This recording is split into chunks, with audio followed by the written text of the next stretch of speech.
자, 오늘부터서는 이제 야고보서를 살펴보게 됩니다. 야고보서도 상당히 중요한 일반 서신서 중에 하나죠. 여러분 저자가 누구입니까?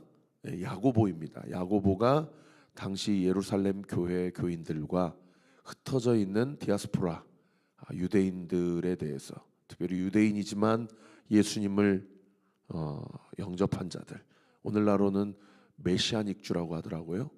이 이스라엘 사람들이지만 예수님을 영접하고 초대교회 성도들이 된 자들에 대해서 이제 펜을 들어서 AD 60년에 쓴 성경이에요. 그리고 아마 전승에 의하면 AD 62년경에 이제 야고보가 순교를 했다라고 그렇게 전해지고, 이 AD 60년대는 그 당시 황제가 그 악명 높은 네로 황제입니다. 그리고 초대교회 성도들에게 정말 극심한 박해를 가행했던 그런 황제가 네로 황제 아닙니까? 그래서 이 야고보서는 정말로 초대교회 성도들, 특히 예수 믿는 것만으로도 그냥 그 자리에서 죽음을 맞이하게 되고 목숨을 걸 수밖에 없는 그 상황 가운데서 이제 서신서를 썼던 그 백그라운드가 있다라는 것, 여러분이 꼭 기억을 해주셔야 되고, 그 다음에 이제 두 번째는 이 야고보라는 사람에 대해서 한번 좀 생각해 볼 필요가 있다라는 거예요. 이 성경에는 야곱이라는 이름이 많이 나오죠. 구약 시대 때 이스라엘의 조상인 야곱, 이 발 뒤꿈치를 잡은 자, 그 어떤 비겁함과 사기꾼 인생의 대명사 아닙니까? 근데 이제 신약 시대 때는 이 야곱이라는 이름이 야고보라는 이 헬라식 발음으로 이렇게 바꾸어지죠. 그리고 보통 야고보 하면 누구를 생각하게 돼요? 이제 세베대의 아들 야고보, 요한과 형제인 예수님의 12제자 중에 한 명을 생각하게 되지 않습니까? 물론 이제 알페오의 아들 야고보라는, 그러니까 12명 중에 야고보라는 이름을 가지고 있는 사도는 2명이나 됐어요. 그만큼 흔한 이름인데, 이 야고보서를 쓴 저자 야고보는 알페오의 아들 야고보도 아니고 세베대의 아들 야고보도 아니에요. 이 야고보는 예수님의 친동생 야고보를 이야기합니다. 그러니까 요셉의 아들이죠. 엄마가 마리아고, 이 예수님과 부친과 모친이 같습니다. 한 가족 집안이에요. 그러니까 여러분 한번 생각해 보세요. 30년 동안 예수님하고, 물론 예수님하고 보다 나이는 어렸을 테니까 딱 30년은 채우지는 못했겠지만, 어떻든 날 때부터 예수님이 30살 되셔서 공적 사역을 시작하기 이전까지 한 집안에서 먹고 마신 사람이에요. 그러니까 형하고 많이 싸우기도 하고 또는 다투기도 했겠지만, 전승에 의하면 형제 우애가 상당히 깊었던 관계였다, 그렇게 전해 내려옵니다. 그래서 효심도 지극했고, 또 예수님이 바른 생활 사나이였기 때문에 형의 일상의 삶을 보면서 나도 형처럼 저렇게 살아야 되겠구나, 많은 형에게 영향을 받았던 사람이에요. 그런가 하면 형의 인간적인 모습도 생생하게 두 눈으로 봤던 사람이 이 예수님의 동생 야고보예요. 그래서 나중에 30년 공적 삶을 프라이빗한 사적인 30년의 삶을 마치고 3년 동안 공적 삶을 시작했을 때 예수님에 대해서, 예수님을 따라가지 아니었던 사람이 이 야고보입니다. 왜냐하면 예수님에 대해서 불만이 많았어요. 아니, 집안이 이렇게 찢어지게 가난한데, 그래서 우리 어머니도 바칠 게 없어서 늘 6월절만 되면 비둘기 바치고, 비둘기는 율법적으로 가장 가난한 집안에서 바치는 제물 아닙니까? 그만큼 예수님 가정이 찢어지게 가난한 집안이었어요. 그래서 한 푼이라도 나이 30이 됐으면 빨리 시집장가 가서 가정을 이루고 부모님 가정 경제를 좀 돕고, 아버지 언제까지 저렇게 목수일하게 놔둘 거냐, 빨리 자리를 잡고 경제 활동을 해야지, 하나님 나라 복음을 전한다고 싸돌아다니면서 그렇게, 아마 야고보 이 동생 입장에서는 형이 미쳤다라고 생각을 했을 겁니다. 실제로도 예수님이 십자가에 달려 돌아가실 때도 그 동생 중에, 형제 중에 예수님의 장례를 소위 이 자기가 장례를 집도하거나 장례에 참여하거나 한 기록이 없어요. 그만큼 예수님을 내놓은 자식으로, 내놓은 형님으로 무시하고 원망하며 저주했던 삶을 살았던 사람이 이 야고보라는 거예요. 그런데 이 야고보가 어떻게 하다가 예수님을 만나게 되냐? 그가 부활하신 예수님을 만나게 됩니다. 분명히 십자가에서 죽었다고 이 얘기를 들었는데, 그리고 이미 그 못자국이 손에, 이 창자국이 허리에 이렇게 구멍이 뚫려 있지만 시퍼렇게 살아계신 예수님을 만나게 돼요. 여러분, 이 부활 예수님을 만나는 순간 예수님은 적어도 야고보의 인생에는 더 이상 친형이 아닙니다. 그분은 누구예요? 메시아예요. 그분은 하나님이죠. 그것을 부활 예수를 만나고 나서 비로소 예수님을 영접하게 돼요. 그래서 오늘 본문 1절에도 예수님을 누구라고 이야기하냐면 하나님과 주 예수 그리스도의 종 야고보는, 그러니까 예수님이 나의 주인이시고 자기는 예수님의 종이라는 거예요. 내 형이 아니라는 겁니다. 그분은 하나님이시라는 거예요. 그분은 메시아시라는 거예요. 그렇게 야고보가 예수님을 만나게 되고, 나중에 사도행전 15장에 가면 예루살렘 교회의 당회장이 됩니다. 공의의 의장이 돼요. 그러니까 그만큼 인생이 사도 바울만큼이나 뒤집어진 삶을 살았던 삶이 바로 예수님의 친동생 야고보라는 거죠. 이 야고보가 1절에 보세요. 12지파에게 문안한다. 이 12지파는 이스라엘 12지파를 이야기하기도 하지만 사실은 이스라엘 백성 가운데서, 유대인 중에서 자신과 같이 예수님이 메시아임을 인정하고 그분을 영접한 자들을 이야기하는, 그러니까 오늘날 신약 시대로 얘기하면 혈통적 12지파 이스라엘이 아니고 영적인 할례를 받은 그리스도인이 된 이스라엘 백성들을, 또 초대교회 성도들을 이야기하는 것이죠. 그러면서 밑도 끝도 없이 2절부터 뭐라고 얘기하냐면 너희가 여러 가지 시험을 당하거든 온전히 기쁘게 여기라 라고 이야기를 해요. 여러분, 네로가 로마에 화재 사건이 일어났을 때 그 화재 사건의 주범을 누구에게 돌립니까? 히브리인들, 유대인들에게 돌리고 유대인들을 박해하는 구실 삼죠. 여러분, 이 당시 네로 황제 시대에는 초대교회 성도들에게 여러 가지 그런 어떤 죄목을 뒤집어 씌워가지고 그 시험이요, 말할 수 없는 시험입니다. 말할 수 없는 시험이에요. 내가 교회 한번 출석했다는 이유로 나뿐만 아니라 우리 집안이 다 뒤집어지고 거덜나는, 목숨 걸고 신앙생활을 해야 되는 그런 시대예요. 그런데 사도 그 예수님의 동생 야고보가 뭐라고 얘기합니까? 여러 가지 시험을 당하거든 온전히 기쁘게 여기라라고 얘기를 하고 있어요.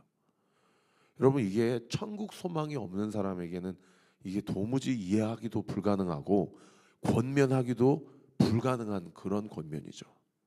이 땅에서의 삶이 전부가 아님을 명확하게 본 겁니다. 그리고 오히려 이 땅에서 우리가 당하는 이 시험이 하나님께 칭찬받을 만한 상급이 된다라는 분명한 믿음이 있었어야만 가능한 고백인 거죠.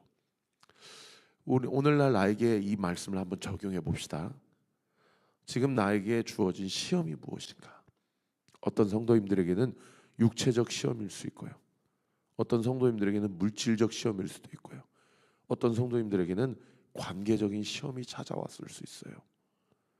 여러분, 성경은 우리에게 그 시험을 대하는 우리의 태도에 대해서 어떻게 권면하고 있습니까?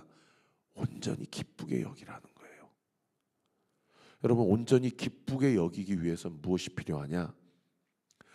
이 시험을 나에게 주신 분이 하나님이시고 이 시험 가운데 내가 할 수 있는 것은 아무것도 없다라는 것을 먼저 인정하는 태도와 자세가 필요합니다. 그럴 때에 내가 이 시험 당할 때 기쁘게 여길 수가 있어요. 그렇지 않고서는 하나님을 원망하지 않을 수가 없는 것이죠. 그래서 그 시험을 기쁘게 여길 때에 이 시험 가운데 하나님이 나에게 훈련시키는 성령의 열매가 뭐냐? 그게 오래 참음의 열매라는 거예요. 이제 그 다음 9절 3절에 보시면 이는 너희의 믿음의 시련이 인내 동그라미 인내를 만들어내는 줄 너희가 알미라. 하나님이 우리에게 시험을 주실 때에 결국 오래 참음 인내라는 성령의 열매를 맺게 하기 위해서 주는 것이기 때문에 기쁘게 여길 수 있다라는 거죠. 그리고 4절에 그 인내를 어떻게 하래요? 온전히 이루라. 다른 번역 성경에 끝까지 참고 견뎌라. 네. 시험에 대한 하나님의 처방이 뭐냐? 인내를 온전히 이루라는 거예요. 인내를 온전히 이루라. 여러분 오늘 옆에 질문하기나 묵상하기에 큐티하시면서 한번 적어보세요. 나는 지금 나에게 당면한 시련과 시험에 대해서 내 힘으로 그것을 버티려고 아둥바둥 애쓰고 있는가? 아니면 그 인내를 온전히 이루기 위해서 내 힘이 아닌 이 시험과 환난을 인내하게 하시고 버티게 하시는 예수 그리스도를 더욱 붙잡으려고 하고 있는가? 여러분 한번 자기 자신에게 질문을 해보세요. 여러분 내 힘으로 버티다가는 이거는 그 시련과 인내를 온전히 이룰 수 없을 뿐만 아니라 더 나아가서 하나님을 원망하게 된다는 거예요. 여러분 나에게 주어진 시련을 인내하게 될 때에 그것을 버티게 하시는 예수 그리스도를 바라보고 예수님이 주시는 말씀을 붙잡고 오늘 이 말씀이 오히려 시험에 걸리는 말씀이 아니라 우리를 인내하게 하시는 하나님의 섭리와 경륜을 발견하고 더 그분께 붙어 있고 그분의 말씀을 붙잡게 되는 위로의 말씀, 격려의 말씀이 되기를 우리 구주 예수 그리스도의 이름으로 축원합니다. 그래서 5절 말씀에 뭐라고 얘기합니까? 그 인내를 온전히 이루기 위해서. 그래서 그 인내 앞에서 내가 기쁘게 그 인내를 받아내기 위해서 어떤 말씀을 하냐면 지혜를 이야기하고 믿음을 얘기해요. 5절에 보세요. 너희 중에 누구든지 지혜가 부족하거든 모든 사람에게 후히 주시고 꾸짖지 아니하시는 하나님께 구하라. 그리하면 주시리라. 저는 이 지혜 동그라미 하시고 그 옆에 써보실 수 있으면 한번 써보세요. 저는 영적 분별력이라고 주의해드리고 싶어요. 시험이 왔을 때, 환난이 내 앞에 왔을 때, 그게 건강의 환난이든, 그게 재정의 환난이든, 그게 관계의 환난이든, 어떤 환난이든 그 환난이 나에게 주어졌을 때 그것을 온전히 기쁘게 여기고 그 환난과 시험을 통해서 내 삶 가운데 인내라는 오래 참음이라는 성령의 열매가 맺어지기 위해서 하나님이 우리에게 주시는 첫 번째 솔루션이 뭐냐? 지혜를 구하라는 거예요. 그리고 그냥 적당하게 그냥 정말 짤끔짤끔 그 지혜를 주시는 게 아니라 5절 말씀에 뭐라고 얘기해요? 후히 주신다는 거예요. 그리고 그 지혜를 구할 때 절대 꾸짖지 않으신다는 거예요. 근데 그 지혜가 뭐냐? 영적 분별력이라는 거예요. 지금 우리 집안에 이러한 건강의 문제에 시련이 왔구나. 우리 집안에 이러한 물질의 지금 시험이 왔구나. 우리 집안에 이런 관계적인 어려움이 지금 찾아왔구나. 그럴 때 그 환난과 시험을 이겨낼 수 있는 힘이 뭐냐? 하나님이 우리에게 영적 분별력을 주신다는 거예요. 지혜를 주신다는 거예요. 여러분 영적 분별력과 지혜는 뭘 얘기합니까? 그야말로 분별해낼 수 있는 능력이에요. 이건 세상이 학교에서 학원에서 가르쳐주는 게 아니라는 거예요. 영적 분별력을 통해서 이 시험과 시련을 통해서 하나님이 나에게 갖추게 하시는 소양이 무엇인지, 그리고 버리게 하시는 내 안에 영적 쓰레기가 무엇인지 그런 것들을 깨닫게 하시는 것이 그것이 지혜고 그것이 영적 분별력이라는 겁니다. 그래서 뭐가 필요해요? 우리 안에 말씀 묵상이 필요해요. 여러분, 지혜는 하나님의 계시고요, 영적 분별력은 하나님이 주시는 영적인 민감성이에요. 그것은 다 어디에서 오냐? 생명의 말씀에서 옵니다. 할렐루야. 그리고 그 생명의 말씀, 그 영적 분별력과 지혜가 주어질 때에 두 번째 솔루션 뭐가 필요하냐? 그 계시의 말씀을 붙잡는 믿음이 필요해요. 할렐루야. 그래서 6절 말씀에 믿음이라는 단어가 나와요. 6절 보세요.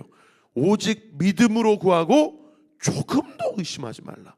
의심하는 자는 마치 바람에 밀려 요동하는 바다 물결 같으니 이런 사람은 무엇이든지 주께 얻기를 생각하지 말라.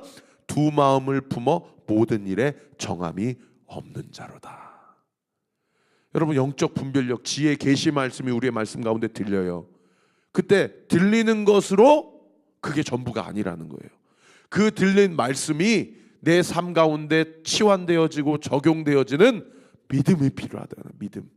근데 그 영적 계시의 말씀이 믿어지기 위해서 우리 안에 가장 경계해야 될 게 뭐냐? 그게 의심이라는 거예요.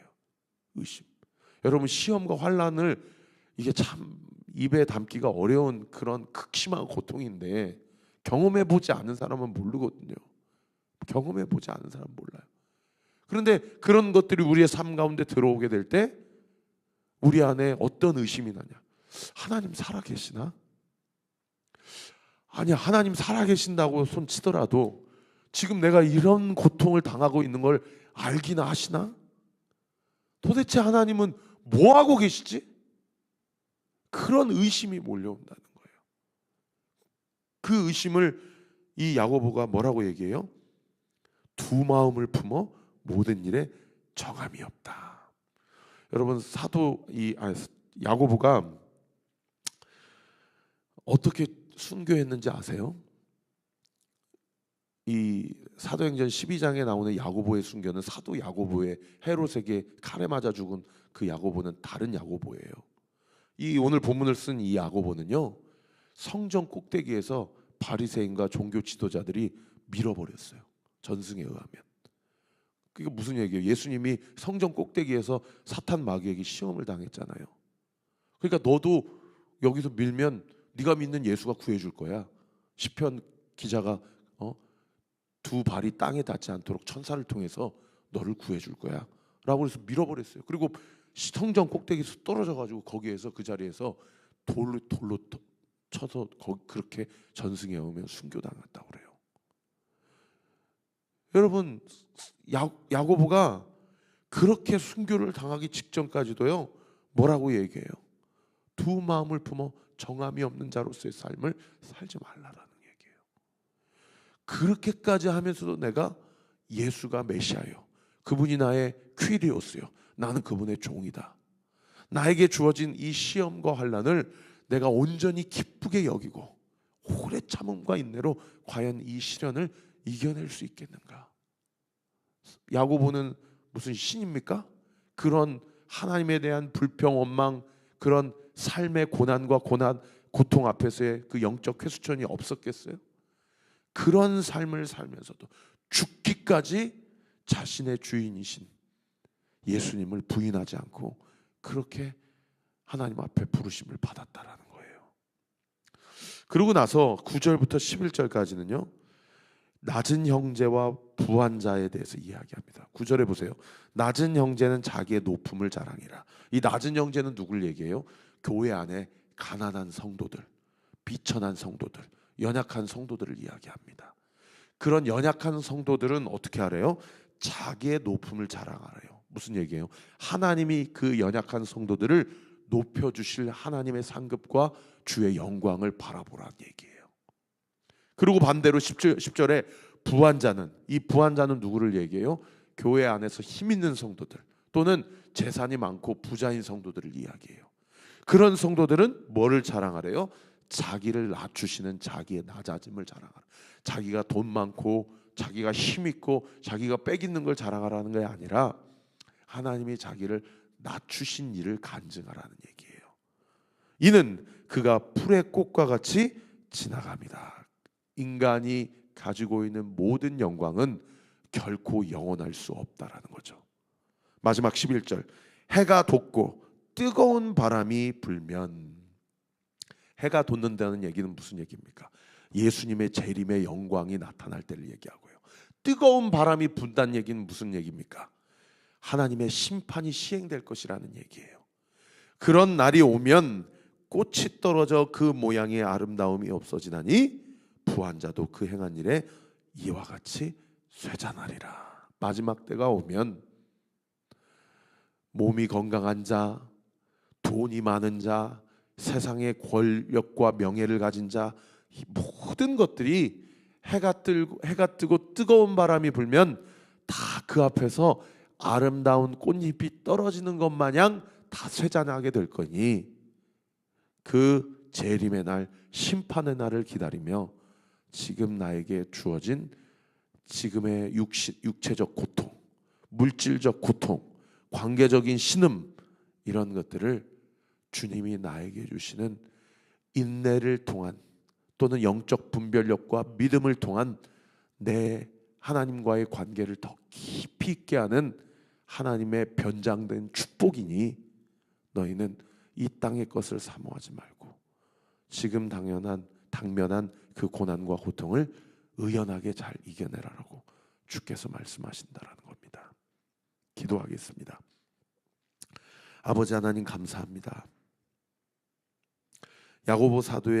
야고보의 이 신앙 고백을 통하여서 하나님의 은혜와 하나님의 영광을 자신의 삶 송두리째 온전히 드러내고 증명했었던 삶처럼, 우리도 이 네로 황제 시대의 핍박과 박해까지는 아니더라도 오늘 물질의 시험, 건강의 시험, 관계의 시험, 여러 가지 인생의 시험으로 말미암아 하루를 살아내기가 버거운 우리의 삶 가운데 주님, 이 말씀이 우리 사랑하는 성도들의 삶 가운데 들려지게 하시고 믿어지게 하시고 마음판에 새겨지게 하셔서 오늘 이 새벽에 후회 주시고 꾸짖지 아니하신 하나님께 당당하게 지혜를 구하고 영적인 분별력을 구하고 믿음이 굳건해지는 은혜의 역사가 있게 하여 주옵소서.